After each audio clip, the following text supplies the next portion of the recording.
हमने प्लान किया था एक सिंपल 4 दिन Goa road trip, beaches, casino, अच्छा खाना और बैंगलोर से गोवा का थोड़ा सा नाइस लॉन्ग ड्राइव। ट्रिप खत्म होने के बाद जब हमने हर एक रिसीप्ट, हर एक चाय का बिल, हर एक टोल और जो भी जितने भी खर्चे हुए हैं जब हमने मिलाया तो उसका नंबर आपको पता है कितना आया? 39,357। और सबसे फनी पार्ट ये है कि भाई होटल का ही खर्चा, सिर्फ इसमें सिंगल खर्चा जो सबसे ज़्यादा वाला खर्चा नहीं था, इसके अलावा भी एक खर्चा था जो अगर आप लोग ने मेरा व्लॉग देखा है जो कि लास्ट व्लॉग था, अगर आप लोग ने वो देखा है तो आप लोग को समझ में आ गया होगा। लेकिन चलिए, क्योंकि ये बहुत बड़ा क्वेश्चन आ रहा था आप लोग की तरफ से कि आप लोग का टोटल खर्चा कितना पड़ा रोड ट्रिप करने में, तो वो मैं आज इस वीडियो के थ्रू बताना चाहता हूँ। तो आज इस वीडियो में मैं आपको पूरा ब्रेकडाउन दिखाऊंगा, दिन वाइज, कैटेगरी वाइज, और एक इंसिडेंट जो हमें बिल्कुल प्लान नहीं किया था जिसने अकेला ही हमारा बजट पूरा हिला दिया। तो बैंगलोर से स्टार्ट करने से पहले हमने 2 काम किया। पेट्रोल लिया फुल टैंक जो कि 3550 का पड़ा, और snacks and some juice for 700। तो ये दोनों इंपॉर्टेंट था क्योंकि ऑन द रोड ट्रिप आपको कुछ कुछ खाना भी पड़ेगा एंड कार को भी खिलाना पड़ेगा, है ना। तो सुबह अर्ली स्टार्ट किया बैंगलोर से हमने। तो रास्ता में एक ब्रेकफास्ट करने के लिए हमने श्री गुरु कोटेश्वर बटर डोसा होटल था, ठीक है, ये आपका दावनगिरी में था। उससे हमने बेने डोसा खाया जो कि अराउंड 230 रुपीज़ का था। एंड उसके साथ हमने चाय भी पिया। चाय वहाँ नहीं मिली, चाय बगल में हमने लिया। थोड़ा आगे जाके फिर धारवाड़ में हमने उसका धारवाड़ फेमस पेड़ा लिया जो कि 1 kg का 620 रुपीज़ पड़ा था। फिर आया चोड़ला घाट का स्ट्रेच। ये रूट सीनिक है बट ड्राइव थोड़ा केयरफुल करना पड़ता है। इस पूरा दिन का पेट्रोल और टोल का खर्चा मिलाकर शुरू में ही थोड़ा सा डेंट लगा बजट में, ठीक है। तो जब मैं गोवा इंस्टीट्यूट ऑफ मैनेजमेंट गया अपना कॉलेज, हाँ, उससे जब मैं बागा बीच की तरफ जा रहा था तो फिर एक पेट्रोल मैंने भराया क्योंकि बैंगलोर से गोवा जब मैं आ रहा था तो उसमें मेरा ऑलमोस्ट खर्चा हो ही गया था पूरा का पूरा। तो 3000 का पेट्रोल फिर मैंने लिया ऑन द वे टू बागा बीच। टोटल टोल जो हमारा लगा वो 675 लगा था फ्रॉम बैंगलोर टू गोवा। गोवा पे हमने लंच किया 560 का, ठीक है। तो क्या हुआ कि पूरा दिन हमने लंच नहीं किया था, हमने सीधा लंच किया गोवा में जाके। नॉर्थ गोवा में जो चेक इन किया हमने, ठीक है, तो होटल का हमने 5000 पे किया था फॉर 2 नाइट्स। तो ये बहुत रीजनेबल प्राइस में हमें एयरबीएनबी मिल गया था जो कि 2500 पर नाइट के हिसाब से हमें पड़ा। और उस समय हम गए थे मई के फर्स्ट में गए थे, तो उस समय हॉलीडे पीरियड चल रहा था 1 मई का, क्योंकि लीव होता है तो काफ़ी उस समय थोड़ा सा लोग आते हैं, इसलिए थोड़ा कॉस्ट ज़्यादा पड़ा। लेकिन आपको ये सस्ता मिल सकता था, 4000 में भी आपको 2 नाइट्स का मिल जाता। तो ये हमने किया। उसके बाद हमने रात में सीधा निकले हमने टीटोज लेन और फिर बागा बीच का नाइट व्यू जो जनरली अलग फील देता है, पूरा पार्टी वाइब्स देता है। यहाँ हमने अराउंड 1344 का डिनर किया क्योंकि हमने बहुत कुछ ट्राई किया। एक्चुअली एक चीज़ ट्राई नहीं किया, बहुत सारी चीज़ें ट्राई की। एंड उसके बाद हम फिर नॉर्थ गोवा में जो डे 2 में था हमारा, वो उसमें क्या किया कि हमने सुबह सुबह पहले बागा बीच गए, थोड़ा सा एक्सप्लोर किया, वहाँ पे मैगी खाया और फिर उसके बाद चाय पिया। बहुत 2-3 बार चाय पिया हमने वहाँ पे, ठीक है। तो डिफरेंट फील एनर्जी हो रही थी, तो हमने सोचा कि थोड़ा सा अच्छा ब्रेकफास्ट करने से पहले हम थोड़ा सा मैगी वैगी खा लेते हैं। तो ओवरऑल खर्चा क्या था डे 2 का हमारा? ब्रेकफास्ट का पड़ा 540, जिसमें मैगी और चाय मैंने सब इंक्लूडेड कर दिया है, ठीक है। हम वहीं पे ब्रेकफास्ट किया एक। तो क्या जनरली हम कर रहे थे ये भी मैं बता देता हूँ। हम लोग वेज रेस्टोरेंट ढूंढ रहे थे। वेज रेस्टोरेंट गोवा में बहुत ईजिली मिल रहा था। शैक्स आपको जो बीच में है, जो बीचेस में जो हमारे जो शैक्स है, ठीक है, उसमें आपको नहीं मिलेगा कोई भी प्योर वेज। लेकिन जो आपका रोड साइड में है, काफ़ी सारे रोड साइड में आपको बहुत सारे वेज रेस्टोरेंट मिल जाएंगे। तो हम वहीं पे जाके खा रहे थे।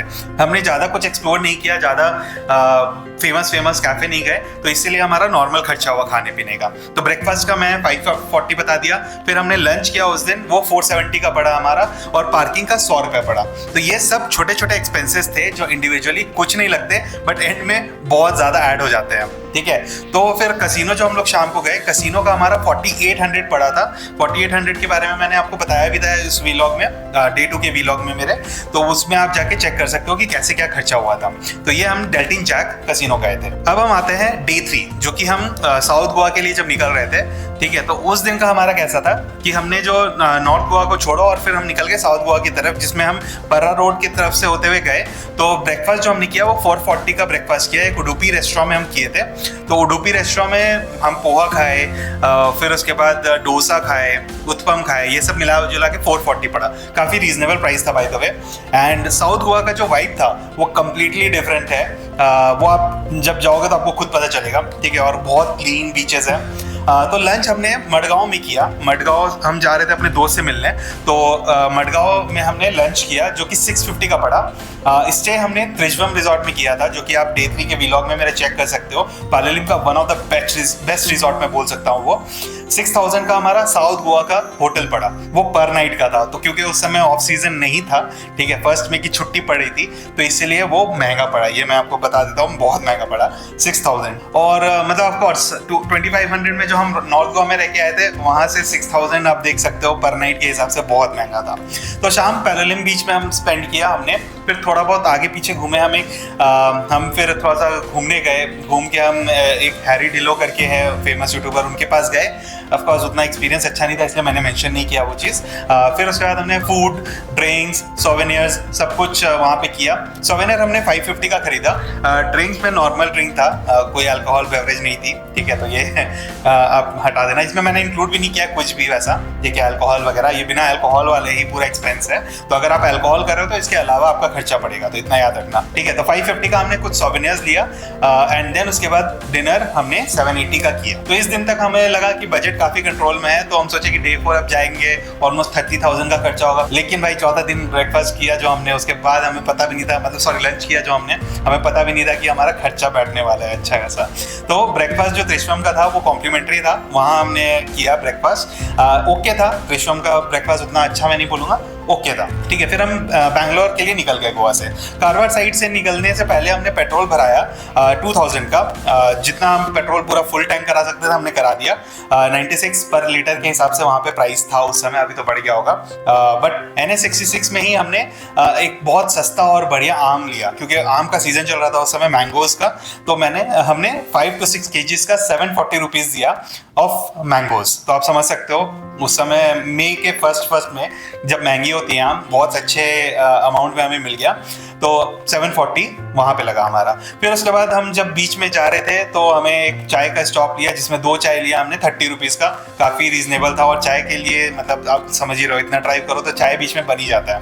फिर हमने किया लंच कामत होटल में। जब हम NH48 पकड़ लिए तो कामत होटल में हमने लंच किया, जो कि हमारा पड़ा 690 का चित्रदुर्गा से पहले। अब आता है मेन चीज़, जो कि मैंने अपने लास्ट व्लॉग में भी बताया था कि हमारी गाड़ी ने, मतलब टायर ने हमारा बैंड बजा दिया। तो हमारा टायर पंचर हो गया। तो उस समय हम बीच में एकदम फंस गए हाईवे में। वहाँ हमने Hyundai RSA को कॉल किया। ऑलमोस्ट 1.5 घंटे के बाद RSA वगैरह आए। उसके बाद हमारा टायर चेंज हुआ, ठीक है। टायर जिसने चेंज किया उसको हमने 100 रुपीज़ दिया एक्स्ट्रा। तो फिर उसके बाद हम चित्रदुर्गा के एक MRF शोरूम में गए, जहाँ 4800 का, ठीक है, 4800 का टायर पड़ गया फिर मेरा।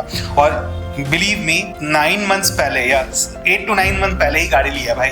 नया टायर था, मतलब टायर ज़्यादा चला भी नहीं था, या कितना किलोमीटर्स, 4000 किलोमीटर्स भी नहीं चला था मेरा कार। तो उसमें मेरा टायर भी नया आ गया। तो 4800 प्लस 100, तो 4900 का वहाँ पे खर्चा बन गया मेरा। तो ये एक ऐसा एक्सपेंस था जो हमने बिल्कुल प्लान नहीं किया था। और मुझे वही लगा था कि 35,000 तक मैक्सिमम होगा, ठीक है। तो वेल मैनेज बजट होगा, एकदम मस्त हम लोग चिल करके आएंगे और पैसे भी बच जाएंगे, ठीक है। तो ये हुआ नहीं। और इसी के साथ हम लोग जब बैंगलोर पहुंचे तो टोल भी हमारा लगा, जो बैंगलोर तक का टोल था गोवा से, वो 988 का था, ठीक है।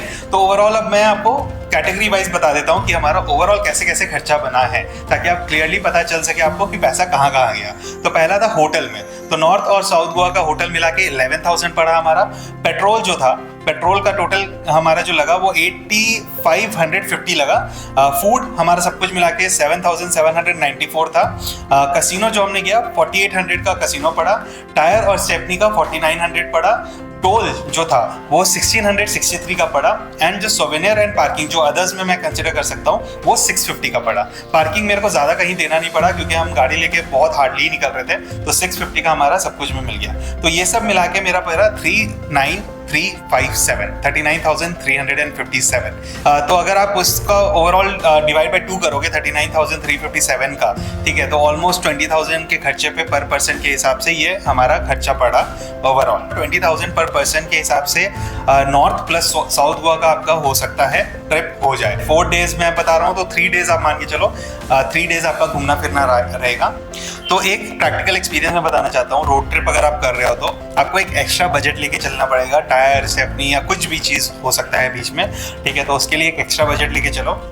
ये पूरा ये मत सोचो कि भाई मैं चल रहा हूँ कुछ नहीं होगा मेरा, वैसा नहीं सोचना है। तो छोटे छोटे एक्सपेंसेस जैसे चाय, पार्किंग, स्नैक्स, और एक सबसे इंपॉर्टेंट चीज़, हाँ ये मैं भूल जाता अदरवाइज, तो आपको क्या याद रखना है, आपको कैश लेके चलना है। कहीं कहीं पे कैश की जरूरत पड़ती है तो कैश लेके चलो। इवन 100 रुपये का कैश भी काफ़ी है एक बार के लिए, लेकिन आपको रखना चाहिए 1000 रुपये तक का कैश। तो ये याद रखना, ठीक है। 1000 रुपये में भी सब 500 के 2 नोट, ये सब नहीं, 100, 200, इवन कुछ 10-20 रुपए के नोट भी रहेंगे तो अच्छा रहेगा। और अगर आप बहुत ज़्यादा रोड ट्रिप करते हो, ठीक है, तो टोल के लिए आप एनुअल पास ले लेना, वो आपका काफ़ी एक्सपेंस कम कर देगा। मैं रोड ट्रिप उतना नहीं करता हूँ, इसलिए मैंने एनुअल पास नहीं लेकर रखा है टोल का, तो इसलिए मेरा टोल का खर्चा 1500 से 1600 के आसपास हुआ है।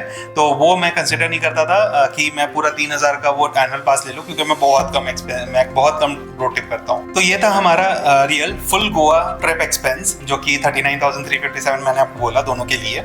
आपको ये सुनकर क्या लगता है, मतलब एक्सपेंसिव था या इसे स्कोप के लिए वर्थ इट था? जो मैं मतलब कार से गया हूँ, क्योंकि मेरा वहाँ पे बाइक का खर्चा नहीं हुआ है, कुछ और खर्चा नहीं हुआ है, तो उस हिसाब से वर्थ इट लगा कि नहीं, ये आप मुझे बताइएगा। अगर आप यही ट्रिप प्लान कर रहे हो, ठीक है, अगर north Goa, south Goa, casino, road trip, आप कितना बजट रखोगे ये भी बताना मुझे। वैसे जो हमने स्पेंड किया वो बहुत ज़्यादा था, लेकिन इसका मतलब ये नहीं है कि आपको भी गोवा के लिए एग्जैक्टली 40,000 खर्च करने हैं और पर पर्सन 20,000 खर्च करने हैं। मैं एक नेक्स्ट वीडियो लाऊंगा जो कि गोवा को बजट में कैसे आप प्लान कर सकते हो, लाइक विद इन 10,000 15,000 पर पर्सन के हिसाब से आप कैसे प्लान कर सकते हो। मैं एक आइटिनरी का गोवा का ट्रिप का प्लान एक करने वाला हूँ, नेक्स्ट वीडियो उसी चीज़ पे रहेगी। और अगर आपको ये ऑनेस्ट ब्रेकडाउन पसंद आया है तो प्लीज़ सब्सक्राइब कर दो, इस वीडियो को शेयर करो और लाइक कर दो। ऐसे रियल ट्रिप एक्सपेंसेस और ट्रैवल स्टोरीज आते रहते हैं। और अगर आपने अभी तक मेरे गोवा का व्लॉग्स नहीं देखा है तो प्लीज़ जाके गोवा के व्लॉग्स देखो। Thank you so much, bye bye, take care.